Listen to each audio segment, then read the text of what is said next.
अस्सलाम वालेकुम। आज मैं आपके लिए एक बहुत यूज़फुल समर स्पेशल रेसिपी लेकर आ रही हूँ।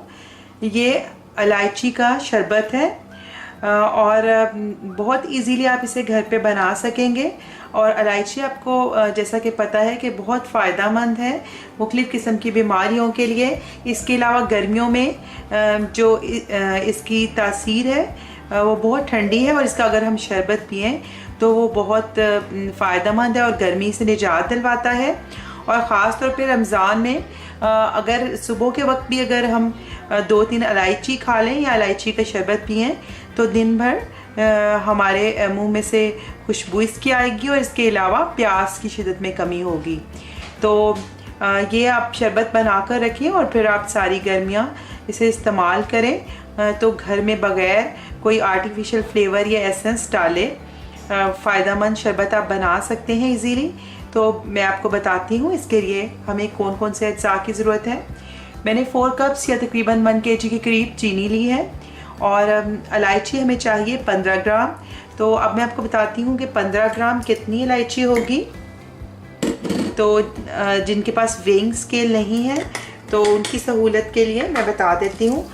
अगर मैं इसको 1 टेबल स्पून के हद से निकालती हूँ तो आप 1 टेबल स्पून भर के डालेंगे और फिर दूसरा, तो इतना ये तकरीबन 15 ग्राम बनेगा। और अगर आप इसके पीसेस गिनेंगे तो ये 65 से 70 के दरमियान तक होगा। तो ये इलायची आपने ले लेनी है। और इसके अलावा 1 टेबल स्पून शहद में शामिल करूँगी जो कि शरबत को ना सिर्फ क्रिस्टलाइजेशन से बचाएगा बल्कि इसके अलावा जो इसमें शहद की जो है वो खसूसियात भी अंदर शामिल होंगी। तो ये इलायची को मैंने रात को पानी में भिगो के रख दिया था। तो इसमें पानी के अंदर इसका खुशबू बहुत अच्छी सी आ गई है। इसके अलावा इलायचियाँ सॉफ्ट हो गई हैं और भीग के फूल गई हैं। तो इसको मैं थोड़ा सा हाथों से मसल लूँगी ताकि इसके ये खुल जाए और इसके दाने थोड़े से वो भी निकल जाएँ और इसकी खुशबू अच्छे से जब हम पकाएं तो सिरप में शामिल हो जाए। अब इलायची को 1.5 कप पानी यानी 1.5 कप पानी के साथ जो मैंमैंने भिगोया हुआ था उसको मैंने चूल्हे पे रखा है और पहले हम उसको एक तेज़ बॉयल दे देंगे। जब उसमें बॉयल आ जाएगा तो 2-3 मिनट उसे तेज़ बॉयल के साथ पकने देंगे और उसके बाद ढक्कन ढक कर उसको 10 मिनट के लिए तकरीबन हम उसको स्लो फ्लेम के ऊपर उसको रख देंगे ढक के, ताकि अच्छे से सारा इलायची का फ्लेवर और इसका एसेंस है वो पानी में आ जाए। 2-3 मिनट अच्छे से ये बॉयल हो रहा है। तो अब मैं फ्लेम बिल्कुल लो करके तो इसको तकरीबन 15 मिनट के लिए ढक के रख दूँगी ताकि अच्छे से इसका जो सारा जो खुशबू और जायका है वो इसमें आ जाए। अब एक दूसरे पैन में मैंने चीनी शामिल कर दी है।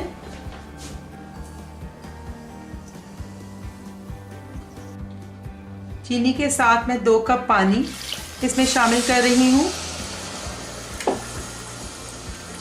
और साथ ही 1 टेबल स्पून शहद शामिल कर रही हूँ। और अब हम इसे पकने के लिए रखेंगे।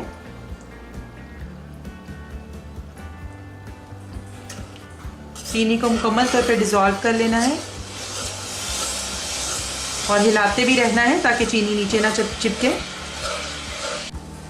अब शुगर सिरप में चीनी मुकम्मल तौर पर डिज़ोल्व हो गई है और इससे बॉयल आना शुरू हो गया है। तो मैं फ्लेम मीडियम कर दूंगी और मीडियम फ्लेम पर अब हम इसे तकरीबन 5 मिनट के लिए पका लेंगे और फिर इसका जो फ्लेम है हम ऑफ़ करेंगे।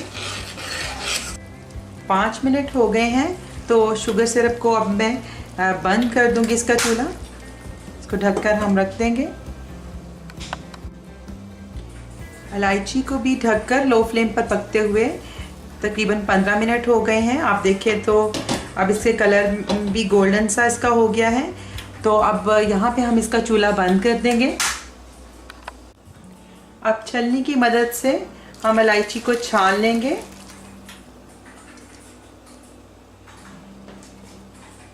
तो इसका जो अर्क है वो नीचे जमा हो गया है और बाकी इलायची जो है और इलायची और इलायची के जो सीड्स हैं वो छल्ली में आ गए हैं। अब इलायची के पोर्स और इलायची के सीड्स को मैंने एक ग्राइंडर जग में मैंने ट्रांसफ़र कर दिया है और इसके अंदर हम 1 कप पानी डालेंगे और अब इसको ब्लेंड कर देंगे ताकि जो जितना भी इसके अंदर अर्क अभी मौजूद है वो सारा अच्छे से निकल जाए। ये अब अच्छे से ब्लेंड हो गए हैं इसमें। तो अब मैं ये सारा मिक्सचर जो है दोबारा से पैन में डाल दूंगी और अब हम 10 मिनट इसे मज़ीद पका लेंगे ताकि इसमें से भी जो सारा एक्सट्रैक्ट है वो निकल जाए। तो अब मैंने इस इलायची को पानी के साथ 10 मिनट हाई फ्लेम पर ही पका लिया था और अब मैं इसको छान लूँगी, अच्छे से 2 दफ़ा छानूँगी क्योंकि अब इसमें बारीक ज़रात भी शामिल हैं। तो इसको मैंने चाय वाली बारीक छलनी से छान लिया है क्योंकि उसके सुराख बारीक होते हैं और इसमें से कोई भी ये जो लिक्विड के अलावा जो भी मिक्सचर है वो इसके अंदर नहीं जाएगा।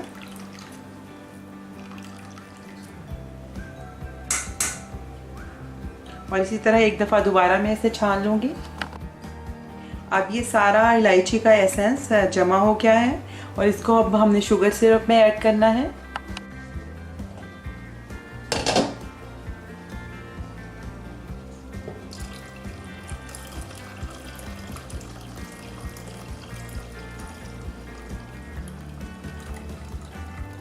मैंने ये डाल दिया है और नीचे जो थोड़ा बहुत ये बचा है तो ये शामिल नहीं करूँगी ताकि क्लियर सिरप बने।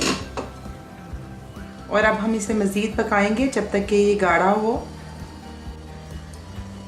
तो ये शरबत अब पक रहा है और इसका कलर अब गोल्डन है। आप चाहें तो इसी तरह गोल्डन कलर में जिस तरह के संदल का शरबत है आप इसको रख सकते हैं। और उमूमन इसका कलर जो है वो ग्रीन होता है क्योंकि इलायची का जो कवर है वो ग्रीन है, उससे ही शरबत आपको ग्रीन कलर में मिलता है। तो अगर आपके पास अच्छी क्वालिटी का फूड कलर है जो कि आपको मालूम है कि टेस्टेड है तो फिर आप उसमें शामिल करें, नहीं तो आप ऐसे भी इसको रख सकते हैं। तो इसको खुशनुमा करने के लिए और चूँकि मेरे पास अच्छी क्वालिटी का कलर है तो मैं इसमें ग्रीन कलर ऐड कर दूँगी।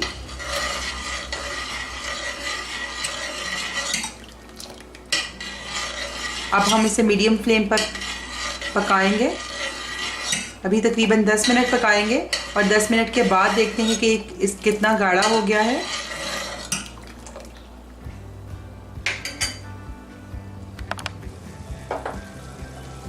अब शरबत को पकते हुए 10 मिनट हो गए हैं और ये गाढ़ा हो गया है। आप ये देखें, जब इसका मैं लास्ट ड्रॉप इसके जब गिरते हैं तो वो स्लोली गिर रहे हैं, गाढ़ा हो गया है। और जब ये ठंडा होगा तो ये मज़ीद गाढ़ा हो जाएगा, इसलिए इसे मज़ीद नहीं पकाना।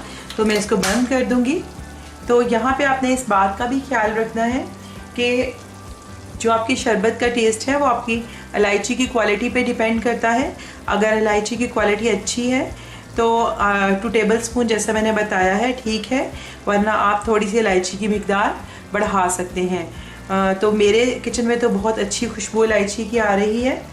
और अगर आपके पास फिर भी आप टेस्ट करेंगे और आपको लगेगा कि खुशबू की या जायके की थोड़ी सी कमी है तो आप चंद कतरे इसमें इलायची एसेंस या फिर केवड़ा एसेंस 3-4 कतरे, सिर्फ 3-4 कतरे ही डालेंगे ताकि जो इलायची का फ्लेवर है वो ख़त्म ना हो और जो रूह केवड़ा है वो इस पर ओवर पावर ना करे।